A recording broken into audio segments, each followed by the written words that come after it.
समस्त को praise the Lord. प्रभु जीशु ख्रीस्ट बहुमूल्य पवित्र नाम रे आपण मान को स्वागत करुछि।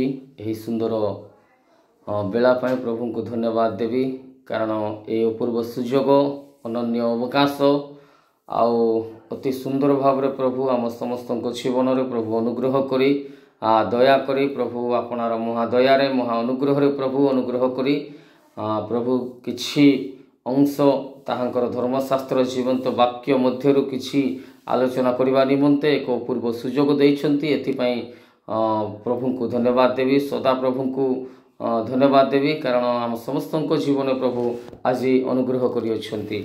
आसंतु आम्भे माने गोटे प्रसंग उपरे आम माने आलोचना करबा निमंते छिबा जे किपरि वास्तव रे किपरि आम्भे माने परमेश्वरंकर निकटवर्ती हेबार आवश्यक अछि, किपरि भावरे आमे परमेश्वरंकर ठारे जीवार आवश्यक अछि।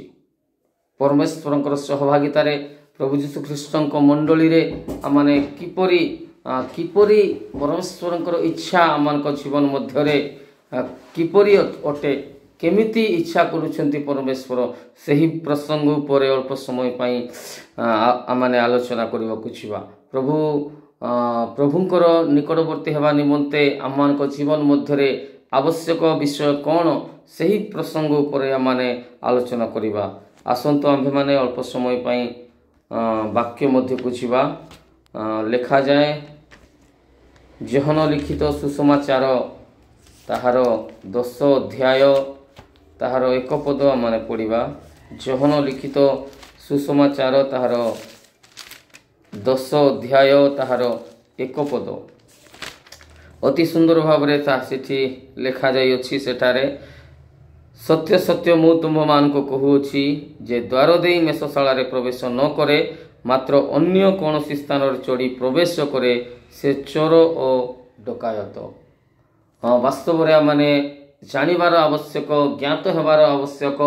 जदि आमे माने गोटे ख्रिस्टियान बोली निजको कहू, ख्रिस्टियान परिवार रे आमे जदि जन्म नेइछु, तेबे आमे जानिबा दरकार जे किपरि प्रभुंकर निकटवर्ती हेबा आवश्यक अटे, कि केउ परि भाव रे जदि आमे प्रभुंक ठारे जीवा तेबे ग्रहण योग्य होई पारबा। अति सुंदर भाव रे अति सुंदर वाक्य द्वारा प्रभु आम समस्तंकु अनुग्रह करी वाक्य देउछंती जे सत्य सत्य मु तुम मान को कहूछि जे द्वार देई मेषशाला रे प्रवेश न करे, मात्र अन्य कोनोसी स्थान रे चढ़ी प्रवेश करे, से चोर ओ डकायत।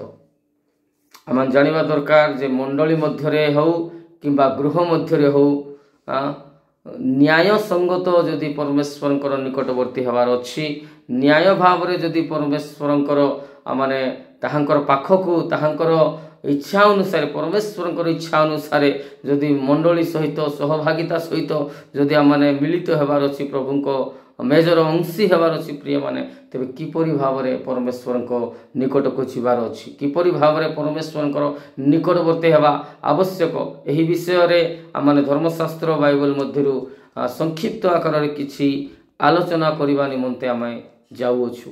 आमे देखि गलु जे द्वार देई मेषशाला रे आपण मान को मते प्रवेश करिबा को हबो। जदि आमे माने द्वार देई, द्वारर अर्थ न्याय संगत, आउ द्वारर अर्थ प्रभु जीशु ख्रीष्ट अटंती। जहन तार 6 अध्याय 14 पद रे प्रभु जीशु ख्रीष्ट कहिले, मु पथ सत्य और जीवन, मो देई न गले केही पितांक निकट को जाई पारे नाही। जदि आमे माने स्वर्ग राज्य को जीवार अछि, परमेश्वरंकर घोषणा करथिबा आम मानक जीवन रे ताहांकर प्रतिज्ञा करथिबा नूतन जेरुसालेम, नूतन सियन रे जदि आमे माने प्रवेश करिवार अछि, तेबे आमे किपरि प्रवेश करिवार अछि, किपरि मेषशाला रे आमे माने जीवार आवश्यक अछि, सही विषय रे अल्प समय रे आमे संक्षिप्त आकार रे आलोचना करिबा। आमे पढ़ि गलु जे द्वार देई मेषशाला रे आपण मानकु मते प्रवेश करिबा को हबो। काहेकि जदि द्वार देई आमे मेषशाला रे प्रवेश करूछु, तेबे परमेश्वरंकर इच्छा प्रकारे आमे प्रवेश करूछु। किंतु आज अनेक लोक माने द्वार देई प्रवेश न करी से माने झरका को भांगी आर पटर झरका को भांगी छात कणा करी विभिन्न प्रकार दुष्कर्म सहित बलपूर्वक बलरे आक्रमण करी प्रभुंकर सहभागितारे बा मंडली मध्यरे प्रवेश करबा निमंते से माने चेष्टा करूछंती। यह परमेश्वरकर इच्छा नुहे, किंतु परमेश्वरकर लोक माने वास्तव रे किपरि ताहांकर निकटवर्ती हेबार आवश्यक, किपरि ताहांकर निकटवर्ती हेले आमे ताहांकर निकटरे आमे ग्रहण योग्य होई परबा। एही विषय रे संक्षिप्त आकार रे आपण मानक सहित मु आलोचना करबा को चाहूछी। जे आमे जानिबा दरकार अनेक लोक आज बलपूर्वक बलरे आक्रमण बल द्वारा स्वर्ग राज्य मध्यरे प्रवेश करबा निमंते सेमाने चिंता करूछंती, सेमाने विवेचना करूछंती। सेमानकु परमेश्वरंकर जीवंत वाक्य कौन कहे ताहा सेमाने जानती नाही, किंतु गोटे वाक्य रे लेखा जाई अछि प्रथम सामुएल ताहार 2 अध्याय 9 पदरे लेखा जाए प्रिय माने जे कौनसी मनुष्य से राजा हो उच्च पदरे थिबा व्यक्ति हो समाजर प्रतिष्ठित व्यक्ति हो जे कौनसी व्यक्ति हो कौनसी लोक हेले मध्य बलरे आक्रमण करी विजयी लाभ करि पारबो नाही। बल द्वारा पराक्रम द्वारा परमेश्वरंकर विषय को से जय लाभ करि पारबो नाही। या प्रथम सामुएल 2 अध्याय ताहार 9 पदरे लिखा जाई अछि, किंतु अनेक लोक माने ताहा न जानी प्रिय माने विभिन्न प्रकार द्वार दे तार तो न्याय संगत मंडली मध्य को प्रवेश करिबा यह परमेश्वरंकर इच्छा अटे, किंतु अनेक लोक माने आज द्वार देने झरका भांगी विभिन्न प्रकार बलरे आक्रमण करी मंडली मध्य को प्रवेश करी पद ग्रहण करी मनुष्य मानकर रीति नीति परंपरा द्वारा परमेश्वरंकर लोक माननकु भ्रांत कराउछंती।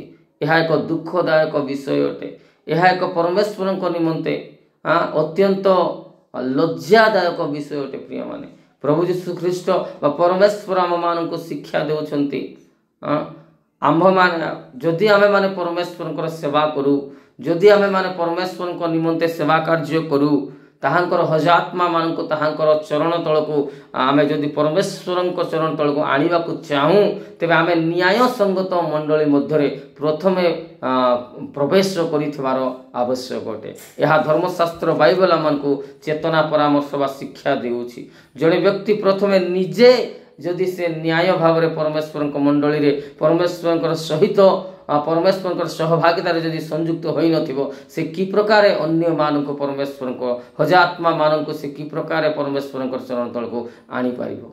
आ परमेश्वरंकर वाक्य कहे जे तुमे माने प्रेरित न होले किपरि प्रचार करिवो, परमेश्वरंकर द्वारा प्रेरित न होले कि प्रकार प्रचार करिवो। आ जदि आमाने परमेश्वरंकर इच्छा विरुद्ध रे प्रचार करूछु प्रिय माने आमानकु दुष्ट बोली बाइबल घोषणा करूछि।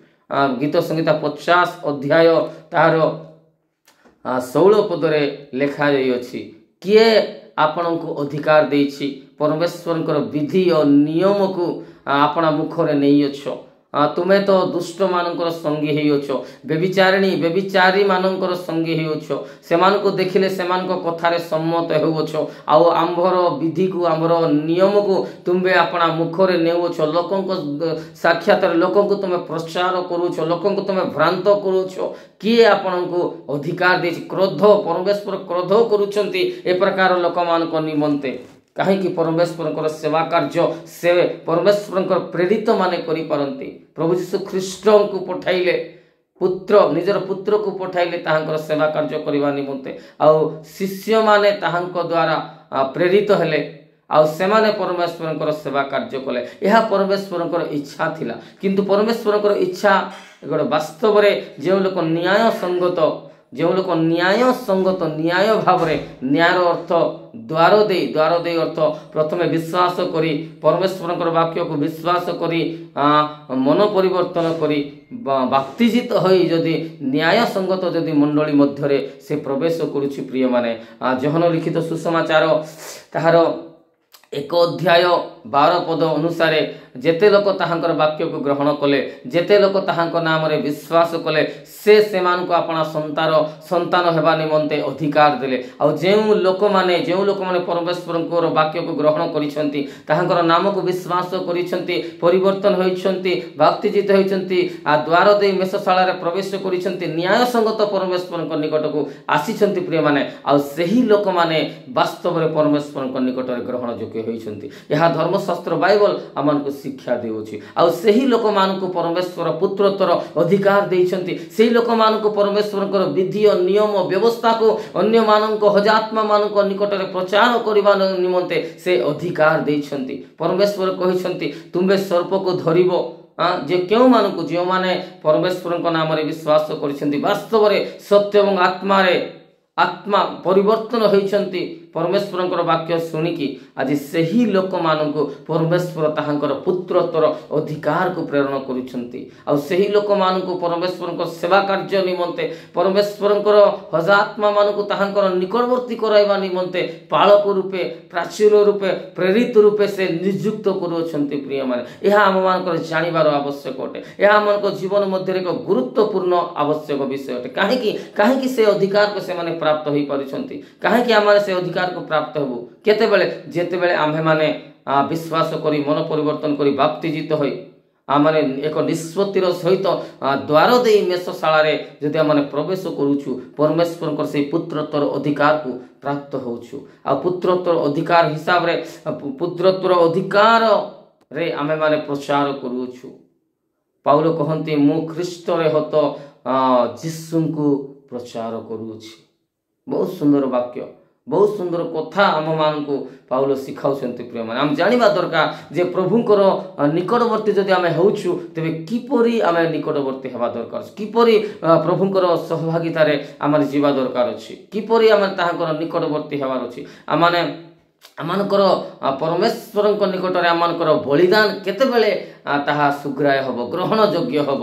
दाऊद आमानक जीवन निमंते गोटे अति सुंदर कथा से कहती मु जेतेबेले तुम नाम को उच्च उठाए परमेश्वर प्रभु तुम नाम गौरव करे तुम नाम प्रशंसा करे तुम निकट में प्रार्थना करे सेतेबेले मोहर मुख निर्गत वाक्य तुम दृष्टि रे निर्मल हो मोहर मुख निर्गत वाक्य मो प्रार्थनार वाक्य तुम दृष्टि रे ग्रहण योग्य हो मोहर अंतकरण तुम दृष्टि रे सिद्ध हो बोली दाऊद प्रार्थना करुछंती। काहेकि जदि कोनोसी व्यक्ति जदि द्वार दे मेषशाला रे प्रवेश न करि थाए अन्याय भाव से झरका आड़े बा छात कणा करी विभिन्न प्रकार दुष्कर्म करी मंडली मध्य को आसी से प्रार्थना करे बाइबल आम को शिक्षा देउछि सेही व्यक्तिर प्रार्थना ही घृणार विषय हुए सेमानकर बलिदान घृणार विषय हुए सेमानकु दुष्ट बोली परमेश्वर कहउछंती काहेकि सेमाने न्याय भाव रे केमिति भाव रे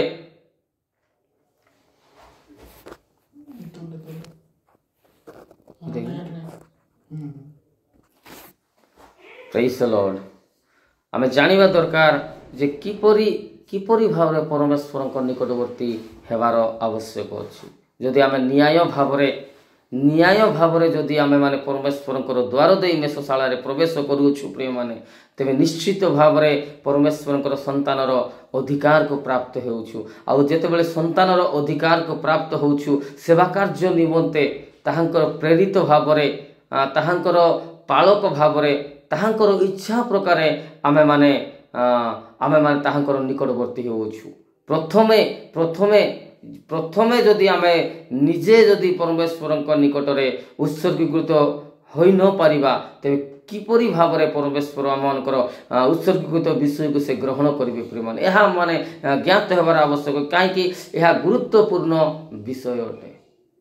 दुष्ट मानकर बलिदान परमेश्वर निकट में घृणार विषय अटे प्रिय माने कहीं आमे माने सेवा कार्य करी आशीर्वाद जदि प्राप्त न हो प्रिय माने आम निश्चित भाव में अभिशाप प्राप्त होगा कारण जिर्मिया ताहार 10 अध्याय 48 पदरे लेखा जाई अछि जेउ जन हेला भाव में प्रभुंकर सेवा करे से शापग्रस्त हो जे अपना रक्तपात करिबा पाई जे अपना खड्ग अटकाए से शापग्रस्त हो कहीं परमेश्वर वाक्य जीवंत और कार्य साधक अटे वाक्य हातुड़ी अटे प्रिय माने ତାହା ଭାଙ୍ଗିବାର ଆବଶ୍ୟକ ଅଟେ। ବାକ୍ୟ ଅଗ୍ନି ଅଟେ, ତାହା ଜଳିବାର ଆବଶ୍ୟକ ଅଟେ। କିନ୍ତୁ ଆମମାନଙ୍କ ଜୀବନରେ ବାକ୍ୟ ଲିଭି ଯାଇଅଛି। ବାକ୍ୟକୁ ଆମମାନେ ତୁଚ୍ଛ କରୁଅଛୁ, ବାକ୍ୟକୁ ଅବମାନନା କରୁଅଛୁ, ବାକ୍ୟର ଅପମାନ କରୁଅଛୁ, ଆଉ ଦୁଷ୍ଟ ଭାବରେ ଆମମାନେ ଆଖ୍ୟା ପାଉଛୁ। ଆଉ ଯେତେବେଳେ ଅନ୍ୟାୟ ଭାବରେ ମଣ୍ଡଳୀ ମଧ୍ୟରେ ପ୍ରବେଶ କରି, ପ୍ରଭୁଙ୍କର ସହଭାଗିତା ମଧ୍ୟରେ ପ୍ରବେଶ କରି ଆମେମାନେ ଯଦି କୌଣସି ବିଷୟ ବେଦୀ ନିକଟରେ ଉତ୍ସର୍ଗ କରୁ, ଆମମାନଙ୍କର ପ୍ରାର୍ଥନା, ଆମମାନଙ୍କର ବଳିଦାନ ଘୃଣାର ବିଷୟ ହେବ। ଏହା ପରମେଶ୍ୱରଙ୍କର ଜୀବନ୍ତ ବାକ୍ୟ ଆମକୁ ଶିଖାଉଛି। ପ୍ରେଜ୍ ଦ ଲର୍ଡ।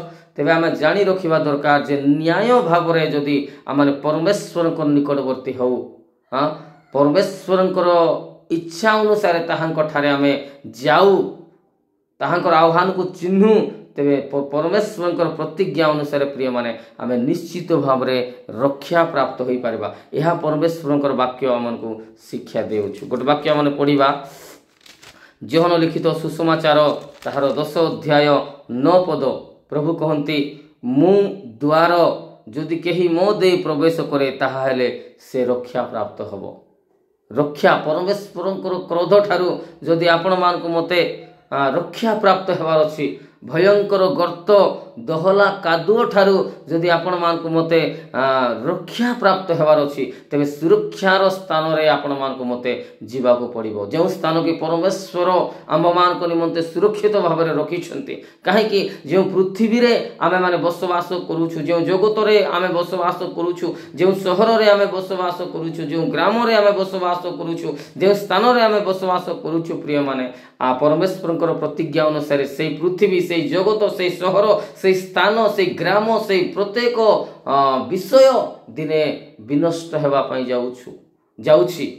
ପରମେଶ୍ୱରଙ୍କର ପ୍ରତିଜ୍ଞା ଅନୁସାରେ ଅଗ୍ନି ଦ୍ୱାରା ବିନଷ୍ଟ ହେବା ପାଇଁ ଯାଉଛି। କିନ୍ତୁ ପରମେଶ୍ୱର ତାହାଙ୍କର ଲୋକମାନଙ୍କୁ ସୁରକ୍ଷା ଦେବା ପାଇଁ ସେ ଇଚ୍ଛା କରିଛନ୍ତି। ତାହାଙ୍କ ନିମନ୍ତେ ଏକ ସୁରକ୍ଷାର ସ୍ଥାନ ସେ ପ୍ରସ୍ତୁତ କରିଅଛନ୍ତି ପ୍ରିୟମାନେ। ଆଉ ସେଇ ମହାଭୟଙ୍କର ବିପଦ ଠାରୁ, ସେଇ ମହାଭୟଙ୍କର କ୍ଲେଶ ଠାରୁ, ସେଇ ମହାଭୟଙ୍କର ତାଡ଼ନା ଠାରୁ, ସେଇ ମହାଭୟଙ୍କର ଯନ୍ତ୍ରଣା ଠାରୁ, ଦହଲା କାଦୁଅରୁ, ଗର୍ତ୍ତରୁ ଯଦି ଆମମାନେ ରକ୍ଷା ପ୍ରାପ୍ତ ହେବାର ଅଛି ପ୍ରିୟମାନେ, ତେବେ ନିଶ୍ଚିତ ଭାବରେ ନ୍ୟାୟସଙ୍ଗତ ଭାବରେ ଦ୍ୱାର ଦେଇ ଆମମାନଙ୍କୁ ପ୍ରବେଶ, ମେଷଶାଳାରେ, ସୁରକ୍ଷାର ସ୍ଥାନରେ ଆମମାନଙ୍କୁ ପ୍ରବେଶ କରିବାକୁ ହେବ। ଜବରଦସ୍ତି ବଳରେ କି ଛଳରେ ଆମେ ଯଦି ପଶି ଯାଇଥିବା ପ୍ରିୟମାନେ, ପ୍ରବେଶ କରିଥିବା, ନିଶ୍ଚିତ ଭାବରେ ତାହାଙ୍କର ଆଗମନ ସମୟରେ ଦଣ୍ଡ ପ୍ରାପ୍ତ ହେବା। ସେଇ ଦଣ୍ଡର ସହଭାଗୀ ହେବା, ଯେଉଁ ଦଣ୍ଡରୁ ପରମେଶ୍ୱର ଆମମାନଙ୍କୁ ଉଦ୍ଧାର କରିବାକୁ ଚାହୁଁଛନ୍ତି। ସେହି ଦଣ୍ଡ, ସେଇ କ୍ଲେଶ, ସେଇ ଯନ୍ତ୍ରଣା, ସେଇ ଅପମାନର ସହଭାଗୀ ହେବା, ଯେଉଁ ଦଣ୍ଡ ଠାରୁ, ଯେଉଁ ମହାଗର୍ତ୍ତ ଠାରୁ, ମହାବିପଦ, ମହାସଙ୍କଟ ଠାରୁ ପରମେଶ୍ୱର ଆପଣମାନଙ୍କୁ ମୋତେ ଉଦ୍ଧାର କରିବା ନିମନ୍ତେ ଏକ ସୁରକ୍ଷାର ସ୍ଥାନ ପ୍ରସ୍ତୁତ କରିଅଛନ୍ତି। ତେବେ ଆମେ ଜାଣିବା ଦରକାର ଅଛି ଯେ କିପରି ଭାବରେ ପରମେଶ୍ୱରଙ୍କର ନିକଟବର୍ତ୍ତୀ ହେବାର ଆବଶ୍ୟକ ଅଛି, କିପରି ଭାବରେ ଆମେ ପରମେଶ୍ୱରଙ୍କର ମେଷଶାଳାରେ ପ୍ରବେଶ କରିବାର ଅଛି। ଆଉ ଯେତେବେଳେ ମଶାଙ୍କ ବିଷୟରେ ମୁଁ କହିବା ପାଇଁ ଅଳ୍ପ ସମୟ ଚାହିଁବି ପ୍ରିୟମାନେ, ଯେତେବେଳେ ମଶା ତାହାଙ୍କର ଶ୍ୱଶୁର ଗୃହରେ ଥିଲେ, ଜିଥ୍ରଙ୍କ ଠାରେ ଥିଲେ, ସେତେବେଳେ ତାହାଙ୍କର ମେଷମାନଙ୍କୁ ଚରାଉଥିଲେ। ଗୋଟେ ପର୍ବତରେ ମଶା ଯେତେବେଳେ ତାହାଙ୍କର ତାଙ୍କର ଶ୍ୱଶୁରର ମେଷମାନଙ୍କୁ ଚରାଉଅଛନ୍ତି, ସେ ଗୋଟେ ବିଚିତ୍ର ଘଟଣାକୁ ଦେଖିପାରୁଛନ୍ତି ପ୍ରିୟମାନେ। ଗୋଟେ ବୁଦାରେ ଗୋଟେ ଅଗ୍ନି ଜଳୁଅଛି, ପରମେଶ୍ୱରଙ୍କର ଅଗ୍ନି ଜଳୁଅଛି। ଏହି ପ୍ରକାର ଆଶ୍ଚର୍ଯ୍ୟଜନକ ଘଟଣାକୁ ମଶା ଦେଖି ଆଶ୍ଚର୍ଯ୍ୟ ହୋଇଯାଉଛନ୍ତି। ତାଙ୍କେ ଆଶ୍ଚର୍ଯ୍ୟ ମନେ କରୁଛନ୍ତି ଯେ ବୁଦା ମଧ୍ୟରେ ଅଗ୍ନି ଜଳୁଅଛି, କିନ୍ତୁ ସେହି ବୁଦାକୁ ଅଗ୍ନି କିଛି ମଧ୍ୟ କ୍ଷତି କରିପାରୁନାହିଁ। ଏହି ବିଷୟକୁ ଦେଖି ସେ ଚମତ୍କୃତ ହୋଇଯାଉଛନ୍ତି। ଆଉ ତାହାଙ୍କର ନିକଟବର୍ତ୍ତୀ ଯେତେବେଳେ ହେଲେ ପରମେଶ୍ୱରଙ୍କର ସ୍ୱରକୁ, ଆହ୍ୱାନକୁ ସେ ପ୍ରାପ୍ତ ହେଉଛନ୍ତି। ପରମେଶ୍ୱର କହୁଛନ୍ତି, ହେ ମଶା, ତୁମ୍ଭେ ଯେଉଁ ସ୍ଥାନରେ ଛିଡ଼ା ହୋଇଅଛ, ସେହି ସ୍ଥାନ ପବିତ୍ର ସ୍ଥାନ ଅଟେ। ତହି ମଧ୍ୟକୁ ପ୍ରବେଶ କରିବାକୁ ହେଲେ ତୁମ୍ଭେ ଆପଣାର ପାଦୁକା କାଢ଼ିବାକୁ ହେବ। ପାଦୁକା ଗୋଟେ ମଇଳା ଲାଗିଥିବା ବିଷୟ। ପାଦୁକାରେ କ'ଣ ଥାଏ?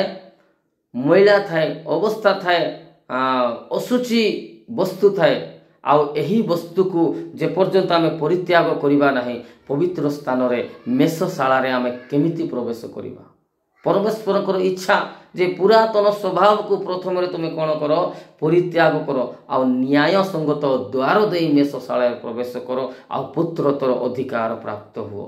ଏହା ପରମେଶ୍ୱରଙ୍କର ଇଚ୍ଛା ଅଟେ। ପ୍ରିୟମାନେ, ଆମେ ଜାଣିବାର ଆବଶ୍ୟକ ଯେ କିପରି ମଶା ଯେତେବେଳେ ପର୍ଯ୍ୟନ୍ତ ପାଦୁକା ପିନ୍ଧିଛନ୍ତି ସେତେବେଳେ ପର୍ଯ୍ୟନ୍ତ ସେ ସେହି ପବିତ୍ର ସ୍ଥାନକୁ ପ୍ରବେଶ କରିବା ନିମନ୍ତେ ସେ ଭୟ କରୁଛନ୍ତି ପରମେଶ୍ୱରଙ୍କର। ଆଉ ଯେତେବେଳେ ମଶା ଯେତେବେଳେ ତାହାଙ୍କର ଆଜ୍ଞାକୁ ଶୁଣି ବିଶ୍ୱାସ କରି ତାଙ୍କର ଆଜ୍ଞାକୁ ପାଳନ କରୁଛନ୍ତି ପରମେଶ୍ୱରଙ୍କର ଆଜ୍ଞାକୁ ଆଉ ପାଦୁକା ଯେତେବେଳେ କାଢ଼ୁଛନ୍ତି ସେତେବେଳେ ସେହି ପବିତ୍ର ସ୍ଥାନରେ ପ୍ରବେଶ କରିବା ନିମନ୍ତେ ସେ ଯୋଗ୍ୟ ହେଉଛନ୍ତି। ଆଜି ଆମେ ବିବେଚନା କରିବାର ସମୟଟା, ଆଜି ଆମେ ସମୀକ୍ଷା କରିବାର ସମୟଟେ, ଆଜି ଆମେ କିପରି ଭାବରେ ମଣ୍ଡଳୀ ମଧ୍ୟରେ ପ୍ରଭୁଙ୍କର ସହଭାଗିତା ମଧ୍ୟରେ ପ୍ରବେଶ କରୁଛୁ। ନ୍ୟାୟ ସଙ୍ଗତ ଯଦି କରିଛୁ ତେବେ ନିଶ୍ଚିତ ଭାବରେ ପରମେଶ୍ୱରଙ୍କ ପ୍ରତିଜ୍ଞା ଅନୁସାରେ ଆମମାନେ ରକ୍ଷା ପ୍ରାପ୍ତ ହେବା। କାହିଁକି? ମହାଭୟଙ୍କର ବିଷୟ ଗୋଟିଏ ଘୋଷଣା କରିଛନ୍ତି ଧର୍ମଶାସ୍ତ୍ର ବାଇବଲରେ, ତାହା ଦାନିଏଲ 12 ଅଧ୍ୟାୟ 1 ପଦରେ ତାହା ଲେଖା ଅଛି ଯେ ମନୁଷ୍ୟମାନଙ୍କ ଠାରେ ଏକ ମହାସଙ୍କଟର କାଳ ଉପସ୍ଥିତ ହେବା ନିମନ୍ତେ ଯାଉଛି। କେବେ ମଧ୍ୟ ସେହିପରି ସଙ୍କଟର କାଳ ଉପସ୍ଥିତ ହୋଇନାହିଁ କି କେବେ ମଧ୍ୟ ଭବିଷ୍ୟତରେ ସେହିପରି ସଙ୍କଟର କାଳ ଉପସ୍ଥିତ ହେବ, ଏହା କେବେ ମଧ୍ୟ ଅସମ୍ଭବ।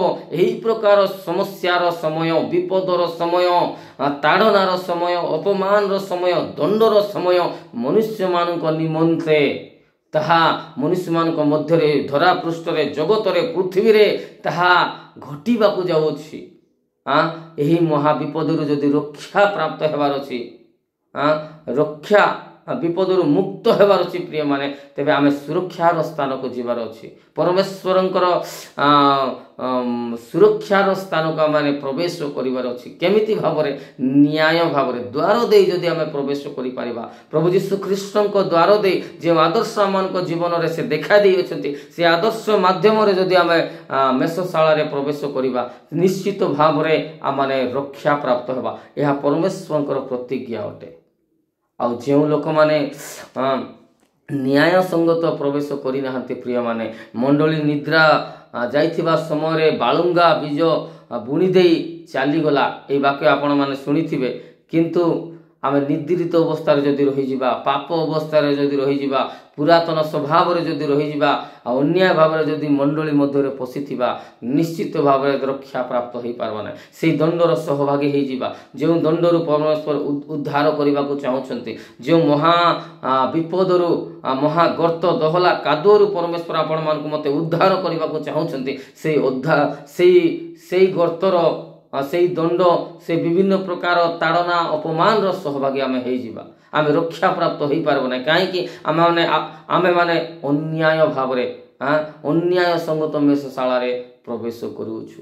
ତେବେ ପରମେଶ୍ୱରଙ୍କ ନିକଟରେ ଯଦି ଆମେମାନେ ଯିବାର ଅଛି, ପରମେଶ୍ୱରଙ୍କର ମେଷଶାଳାରେ ଯଦି ଆମେ ପ୍ରବେଶ କରିବାର ଅଛି, ପରମେଶ୍ୱରଙ୍କର ପ୍ରଭୁ ଯୀଶୁଖ୍ରୀଷ୍ଟଙ୍କର ସହଭାଗିତାରେ ଯଦି ଆମେ ଯିବାର ଅଛି, ତେବେ କିପରି ଭାବରେ ଯିବାର ଅଛି? ପରମେଶ୍ୱରଙ୍କର ଇଚ୍ଛା କ'ଣ ଅଟେ? ଯେ ଆମେମାନେ ବିଶ୍ୱାସ କରି, ମନ ପରିବର୍ତ୍ତନ କରି, ବାପ୍ତିଜିତ ହୋଇ ନ୍ୟାୟ ସଙ୍ଗତରେ ଯଦି ଦ୍ୱାର ଦେଇ ପ୍ରବେଶ କରିବା ନିଶ୍ଚିତ ଭାବରେ ରକ୍ଷା ପ୍ରାପ୍ତ ହେବା। ଆମମାନେ ଦେଖିବାକୁ ପାଉଛୁ ଯେତେବେଳେ ପିତର ପ୍ରଚାର କରୁଥିଲେ, ଯେତେବେଳେ ପିତର ସୁସମାଚାର ପ୍ରଚାର କରୁଥିଲେ ଯିହୁଦୀମାନଙ୍କ ନିକଟରେ, ସେତେବେଳେ ଆମେ ଦେଖିବାକୁ ପାଉଛୁ 3000 ଲୋକ ମଣ୍ଡଳୀ ସହିତ ସଂଯୁକ୍ତ ହେଉଛନ୍ତି, ମଣ୍ଡଳୀ ମଧ୍ୟରେ ପ୍ରବେଶ କରୁଛନ୍ତି। ଗୋଟିଏ ନ୍ୟାୟ ଭାବରେ ଦ୍ୱାର ଦେଇ ସେମାନେ ପ୍ରବେଶ କରୁଛନ୍ତି ଆଉ ପରମେଶ୍ୱରଙ୍କ ନିକଟରେ ଗ୍ରହଣ ଯୋଗ୍ୟ ହେଉଛନ୍ତି।